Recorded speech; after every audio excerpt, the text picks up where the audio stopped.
India in the T20 World Cup. When you look at 2024, they are playing in the West Indies and in the USA. But 14 years ago, India did play the T20 World Cup in the West Indies, and a lot of problems emerged in that. After the high of 2007, India were brought crashing down to earth in 2009. And then in 2010, they reached their lowest point. Because what happened in the 2010 T20 World Cup, it reverberated across for several seasons, and fitness, commitment, form, all had to come in this particular situation. So in this episode of Sports Today, I am going to tell you, I'll give you a rewinding story of what India did in the 2010 T20 World Cup, which was held in the West Indies. Now you have to understand that the backdrop of this was the second ICC event that was held in the West Indies. Earlier it was the 2007 ODI World Cup, but that proved to be a spectacular failure. Because of the revamped grounds, because some security protocols, music was not allowed, it became a damp squib. But third edition of the T20 World Cup, the Samba flair, the Carib flair was all allowed, and that is why this tournament became a little bit more of a success than the ODI World Cup fiasco. Now, as far as India in the T20 World Cup of 2010 is concerned, they didn't play a single warm-up game because the IPL ended on April 25, Mumbai versus Chennai Super Kings. Then, kudos, India just had 6 days to come to the West Indies. No warm-ups, no adjustment and acclimatization to the conditions, and most of the sides ahead had played a warm-up. Australia had played warm-ups, New Zealand, England had played warm-ups, West Indies, Pakistan had also played. So, India were one of the few teams that didn't play a warm-up game, and it took a big toll on them. The fatigue of the IPL combined with this, 14 years later, it seems to be a repetition. Most of the guys, their IPL ended on 19th and the 24th, but they only left on the 25th or on the 27th, which means they just have 4 days for the first game, and then they have another 8 days to acclimatize.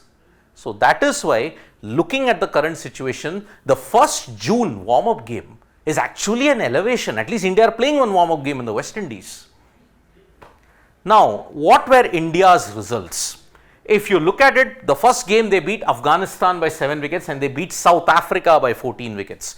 That match was very important for a certain Suresh Raina who hit a century.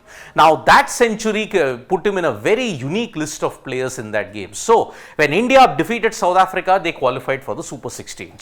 But from that point on, there was carnage because they lost to Australia by 49 runs in Barbados.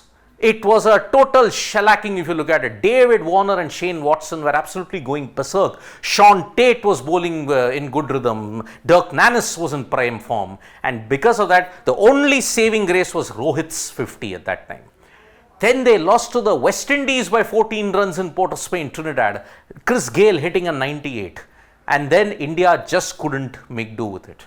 But the most galling loss for them was St. Lucia because they could not defend 160 plus yet again. And Chamara Kapugedra, when he hit those sixes of Ashish Nehra, not only India were eliminated, but West Indies were also eliminated in that sense. So Sri Lanka put on a great effort. Kumar Sangakkara once again showing his class in that game. India, now what had happened? After these 3 losses, it was a real big problem because the only highlights that you have to look at it was that Suresh Raina joined an elite list of players who had hit a century in all 3 formats. Test matches, he hit a century on debut. In ODIs, he had hit a century. Now he hit a century against South Africa, and that is why he was in a very unique list.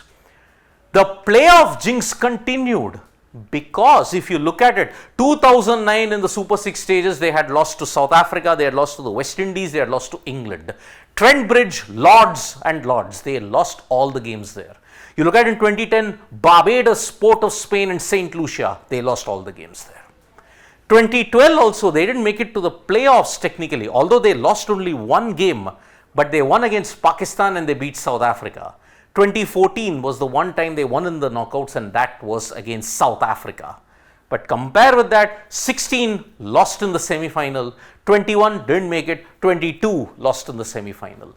This is a major problem for India in knockouts, because barring 2007, barring 2014, they have never won in a knockout game if you look at it. 2012 you want to consider the Super 6 stage at this point, but fitness and form was criticized of so many players. Fitness in particular of certain players was heavily criticized, and there were calls for them to be sacked, but then they held with their core, and 1 year later, not even 1 year, maybe 10 months later, they would go on and achieve the ultimate glory, that is winning the ODI World Cup. Now, 14 years later, the circumstances are rather same. India is coming to the West Indies after a grueling IPL.